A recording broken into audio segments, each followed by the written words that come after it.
Dios ha sido condescendiente con nosotros y eso significa, podríamos definir esa palabra, qué significa condescender, con el hecho de que Él ha estado dispuesto a rebajarse, en un sentido, para salvarnos. Podemos decir que Él nos observó en nuestro estado caído, perdidos, sin rumbo, incapaces, sin la capacidad por nuestra parte, ¿verdad?, de acercarnos a Él, de cumplir sus expectativas, de hacer lo que Él requiere de nosotros.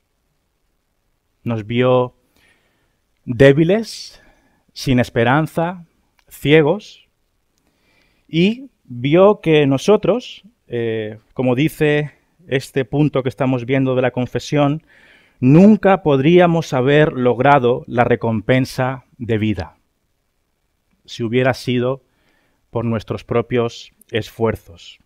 A través de nuestra propia obediencia jamás habría sido posible que nosotros consiguiéramos cumplir lo que Dios espera. Nosotros éramos absolutamente incapaces de alcanzar la obediencia que Dios nos requería, ya que, también debemos decirlo, porque la confesión lo dice, la distancia entre Él y nosotros era demasiado grande, era un imposible. Nosotros no tenemos la capacidad para acercarnos a Él, el listón estaba demasiado alto, por lo cual Él, por su propia voluntad, por su deseo, decide condescender de manera absolutamente libre y voluntaria, y Él hace un pacto con nosotros. Esto es lo que nos dice la confesión. En otras palabras, viendo que nosotros no podíamos llegar a Él y que jamás podríamos llegar a Él, Él decide acercarse y tomar la iniciativa. Dios ha sido condescendiente. Él se ha rebajado. Él ha bajado, incluso en términos literales, ¿verdad? En la persona del Señor Jesucristo, para salvarnos, y algo que es muy importante. Él hizo eso no por necesidad, no por obligación, no porque nos debiera nada, no porque hubiese visto algo en nosotros, no porque mereciéramos nada de su parte, sino que la fuente de esa decisión, de ese plan para condescender, fue única y exclusivamente su amor, su compasión. Su misericordia, en definitiva, es una condescendencia de pura gracia. Él tomó la iniciativa para salvarnos al observar nuestra pobre y triste condición y Él hizo un pacto con nosotros. Por tanto, este es el primer énfasis que hace la confesión cuando habla del pacto de Dios. Es la base de ese pacto, podríamos decir. Es un Dios que condesciende voluntariamente y libremente. Él hace algo que no tenía por qué hacer, pero lo hace para alabanza de la gloria de su gracia. En segundo lugar, vemos aquí en la confesión este segundo énfasis, y es que es un pacto de gracia para salvación mediante la fe en Jesucristo. Es un pacto de gracia para salvación por medio de la fe en Jesucristo. Dice el punto 2 de este capítulo 7 de la confesión: habiéndose el hombre acarreado la maldición de la ley por su caída, agradó al Señor hacer un pacto de gracia. Esa expresión es clave.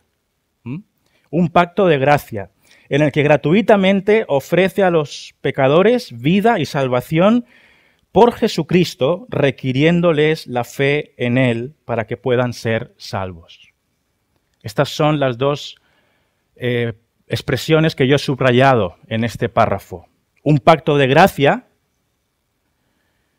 por Jesucristo, requiriéndoles la fe en Él.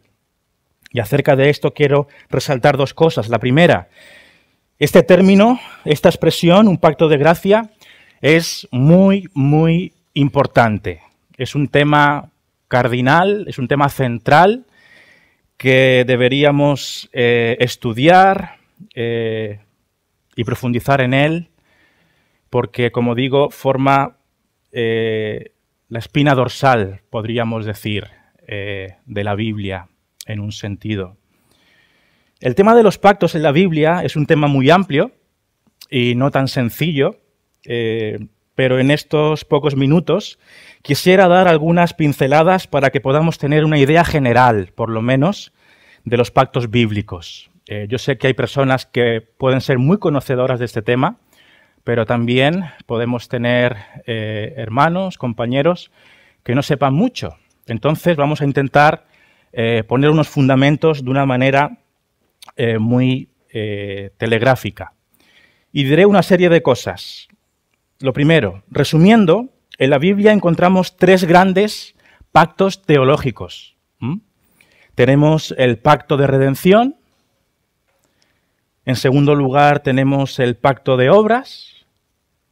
Y en tercer lugar, tendríamos este pacto de gracia. Pacto de redención, pacto de obras, pacto de gracia. El pacto de redención, como veremos después en un poquito más de detalle, es el pacto que Dios el Padre hace con Dios el Hijo, con Jesucristo, antes de la fundación del mundo para la redención de los escogidos. Así que esto es lo que tenemos que guardar en nuestra mente. El pacto de redención es entre el Padre y el Hijo. Pacto de redención siempre en nuestra mente, el Padre y el Hijo. Es un pacto que se da dentro de la Trinidad. Siguiendo, el pacto de obras, por otro lado, es ese acuerdo que Dios hace con Adán antes de la caída. Muy importante. En el cual a Adán se le promete bendición y vida si obedece a Dios y maldición y muerte si le desobedece. Y este pacto de obras se basa principalmente, por poner un versículo que ilustre esta idea, por ejemplo, en Génesis 2, del 16 al 17, cuando nos dice la Biblia: de todo árbol, dice el Señor, del huerto podrás comer, mas del árbol de la ciencia del bien y del mal no comerás, porque el día que de él comieres, ciertamente morirás. Hay una serie de instrucciones, hay algo que Dios espera del hombre que haga. Pero la Biblia nos enseña que en la caída de Adán, el ser humano rompe este pacto, por lo que en Adán todos morimos.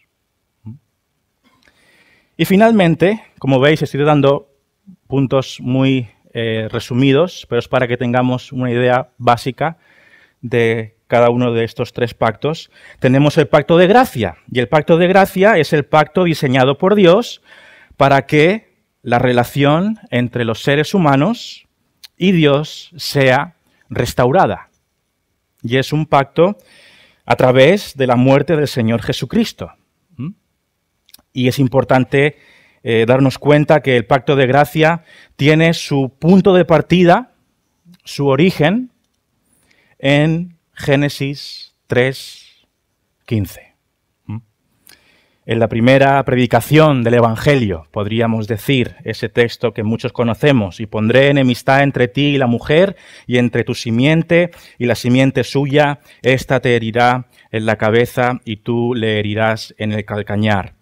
Resumiendo, como diría Martyn Lloyd-Jones, tenemos, se podría decir, el pacto de obras hasta Génesis 3:14. ¿Tiene sentido decir eso?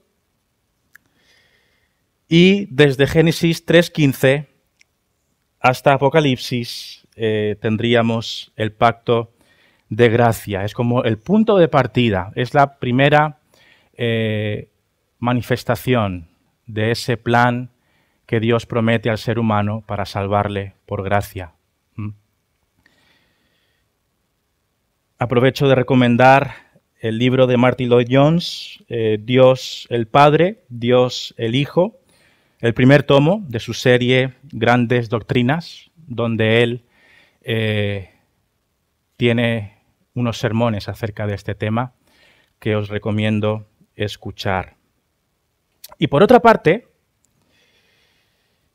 y como base del pacto de gracia, como un fundamento de ese pacto de gracia, tenemos el pacto de redención entre el Padre y el Hijo. Y veremos qué significa eso. En segundo lugar, en este punto, quiero enfatizar que el pacto de gracia es, como su nombre indica, por gracia, solo por gracia, pero como la confesión nos dice, es mediante la fe en Jesucristo. Y esto es importante. Dios nos requiere la fe para que seamos salvos. El pacto de gracia es en un sentido innegablemente, absolutamente incondicional. Esto tiene que quedar claro. Dios nos ha escogido para la salvación por el puro afecto de su voluntad. La Biblia es clara en eso. No por ningún mérito observado en nosotros. La elección de Dios es 100% incondicional. Pero, y esto es muy importante y creo que es muy necesario enfatizarlo, especialmente en nuestros círculos en los que nos encanta escuchar de la gracia de Dios, y debería ser así, pero debemos enfatizar y entender que dentro del pacto de gracia hay una acción que el hombre debe hacer. Y tenemos que decirlo sin miedo. Hay una condición que cumplir. Y esa condición es la fe. Pero ojo, no nos asustemos. Cuando decimos que el hombre debe cumplir la condición de creer, que nadie piense que esta acción sea un mérito, es simplemente la mano, como se suele decir, de un mendigo que recibe un regalo. Y además es una condición que el ser humano nunca podría cumplir si no fuera por la gracia de Dios, porque sabemos que la fe es un regalo de Dios.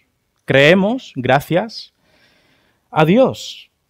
Así que miremos por donde lo miremos, todo procede de la gracia de Dios, todo es para su gloria, pero ojo, esto no significa que no debamos reconocer el lenguaje condicional del pacto de gracia. Y creo que esto es importante porque aquí hay una aplicación práctica en cuanto a nuestra predicación.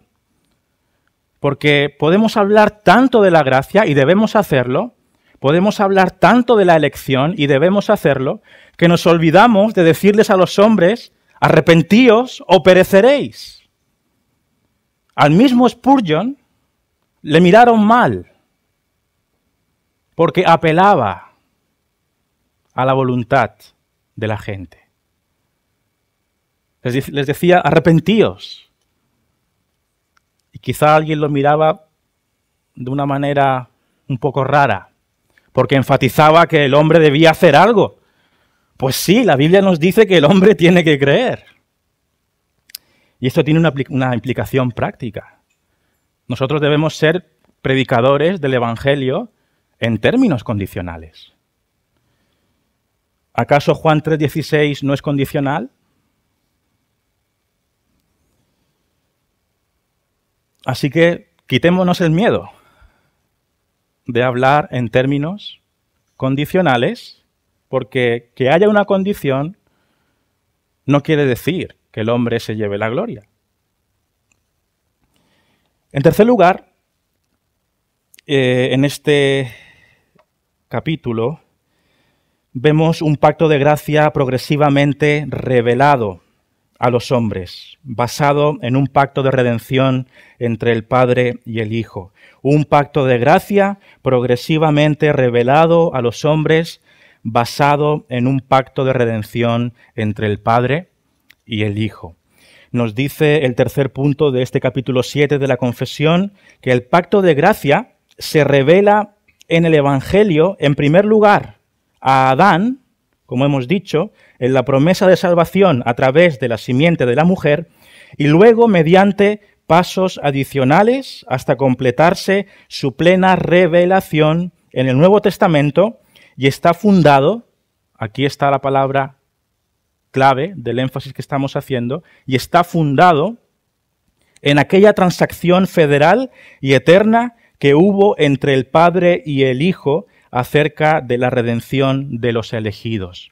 Esto nos está diciendo que si esto es el pacto de gracia del que estamos hablando, parece que detrás subyace un acuerdo entre el Padre y el Hijo que también tiene una implicación o varias práctica para nosotros.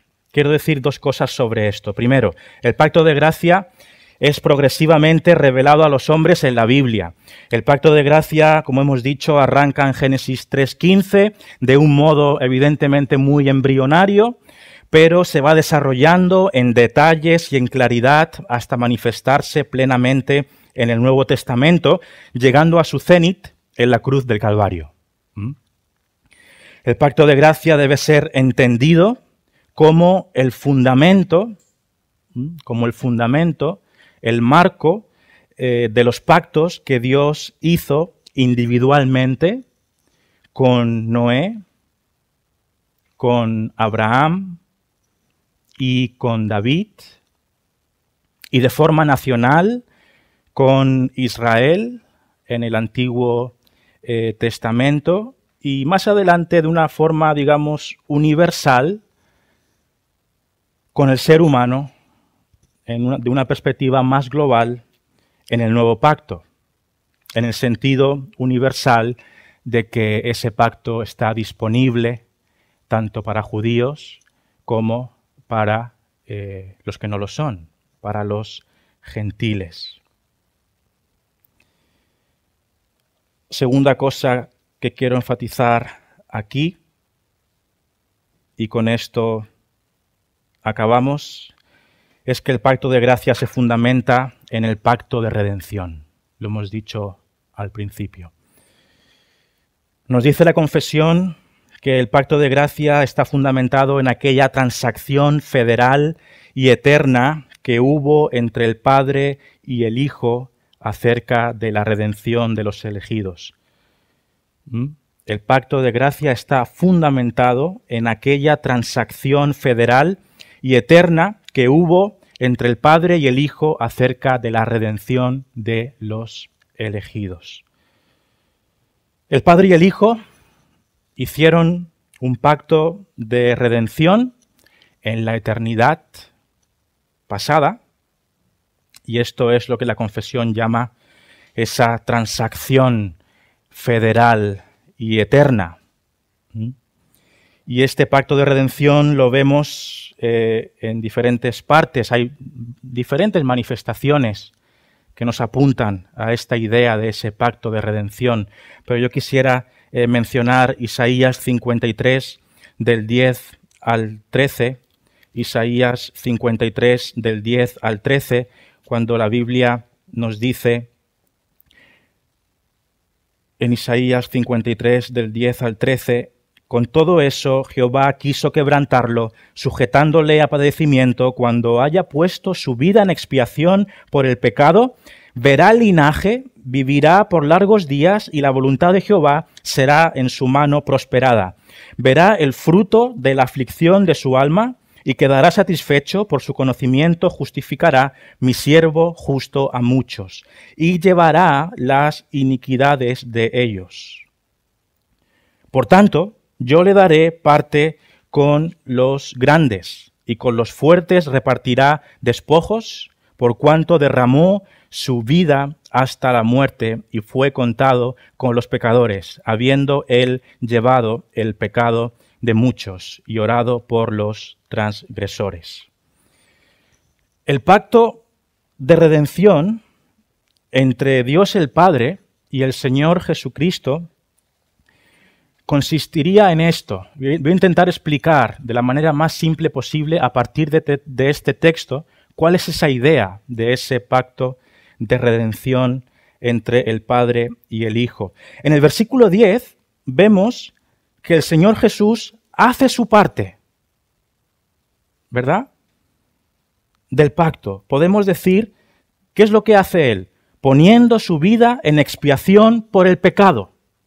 Eso es lo que Jesús hace, es lo que Él lleva a cabo. Y como recompensa, ves que hay como una respuesta a eso. Hay una consecuencia a lo que Jesús hace, hay como una recompensa. Verá linaje, vivirá por largos días, y la voluntad de Jehová será en su mano prosperada. Jesús hace algo, pero hay como una recompensa hacia él, posterior. Esta recompensa sigue en el verso 11. Verá el fruto de la aflicción de su alma y quedará satisfecho. Su sufrimiento va a llevar a fruto, a un fruto. En el verso 11, segunda parte, vemos que se repite la misma dinámica. Jesús llevará la iniquidad de ellos. Esa es la tarea del Salvador. Eso es la parte del trato que Jesús hace. Él se sacrifica, Él se entrega, Él está dispuesto a cumplir con ese pacto de redención. Y por tanto, y esta es como la otra parte en respuesta, yo, dice Jehová, le daré parte con los grandes. Y con los fuertes repartirá despojos, por cuanto derramó su vida hasta la muerte. ¿Ves que se repite la dinámica? Cómo Jesús se entrega, cómo Él cumple su parte, Él da su vida, Él va a la cruz y el Padre muestra recompensas. Juan 17, del 4 al 5, nos ofrece otro ángulo de esta misma realidad del pacto de redención. ¿Recordáis esas palabras? Yo te he glorificado en la tierra. Ese es Jesús hablando al Padre. Yo te he glorificado en la tierra. Yo he hecho mi parte del acuerdo que hicimos. He acabado la obra que me diste que hiciese. Y entonces, ¿qué dice? Ahora pues, Padre, glorifícame tú al lado tuyo. Glorifícame. Es la misma dinámica en esencia, con aquella gloria que tuve contigo antes que el mundo fuese. Termino este bloque con la aplicación que el puritano John Flavel hace del pacto de redención a nuestra vida. Porque esto tiene una implicación práctica, ¿verdad? Dice Flavel, el primer uso, refiriéndose al pacto de redención, o sea, la primera utilidad práctica para los creyentes, cuando entendemos esto, es la abundante seguridad que Dios ha dado a los elegidos en cuanto a su salvación. No solo con respecto al pacto de gracia hecho con ellos, no solamente el pacto de gracia hecho con ellos, sino que también por este pacto de redención hecho con Cristo por ellos, el cual es, de hecho, el fundamento del pacto de gracia. Dice el autor, solo la promesa de Dios es seguridad suficiente para nuestra fe. El pacto de gracia, por decirlo así, ya sería más que suficiente, porque Dios es fiel, ¿verdad? Su pacto de gracia. En el pacto de gracia no cuestionamos la actuación por parte de Dios, pero a menudo tropezamos, y aquí habla de una tendencia que nosotros podríamos tener en cierto sentido. Tropezamos en los grandes defectos de nuestra parte, ¿verdad? Pero cuando miramos el pacto de redención, allí no hay nada que haga tambalear nuestra fe. Siendo los federados infinitamente capaces y fieles para hacer su parte, por lo que no hay ninguna posibilidad de fracaso aquí.